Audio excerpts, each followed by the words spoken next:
Donald Trump is making significant strides in the latest 2024 election polls, now tying Kamala Harris in Virginia, gaining momentum in swing states, and even leading nationally, according to a New York Times. Today, we'll break down how these polling shifts are impacting the electoral map. But before we get into the details, hit the subscribe button, like this video, and leave your thoughts in the comments. Thank you for your support. First, let's establish the states where each candidate is strongly favored. Harris is likely to secure California, Hawaii, Vermont, Massachusetts, Connecticut, Rhode Island, Maryland, Washington, D.C., and Maine's first. Meanwhile, Trump is expected to dominate in Utah, Wyoming, Idaho, Montana, North and South Dakota, most of Nebraska except the 2nd District, Kansas, Oklahoma, Missouri, Arkansas, Louisiana, Mississippi, Alabama, Tennessee, Kentucky, West Virginia, Indiana, South Carolina. This gives Trump an early lead with 125 electoral votes. The real surprise comes from Virginia, where a new poll of 1,000 adults shows Trump and Harris tied at 45.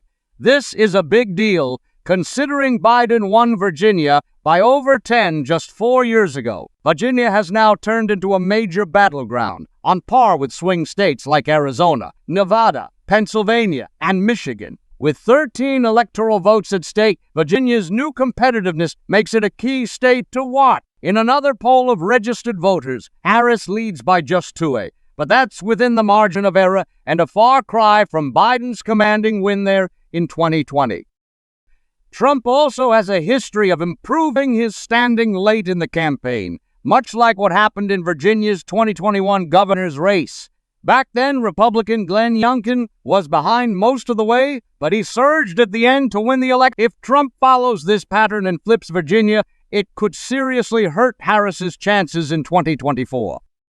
On the national stage, Trump continues to build momentum. A New York Times poll of 2,400 registered voters shows him leading Harris, marking the 8th consecutive poll where he's ahead. Notably, the New York Times tends to lean left, and in 2020, they significantly overestimated Biden's support. If Trump either wins or comes close to winning the popular vote, he's in a strong position to secure the presidency. Even if he loses the popular vote by 1 to 3 points, Trump could still reach the crucial 270 electoral votes. Harris, on the other hand, needs to win the popular vote by at least 3 to 5 points to stand a chance, and that currently seems like an uphill battle.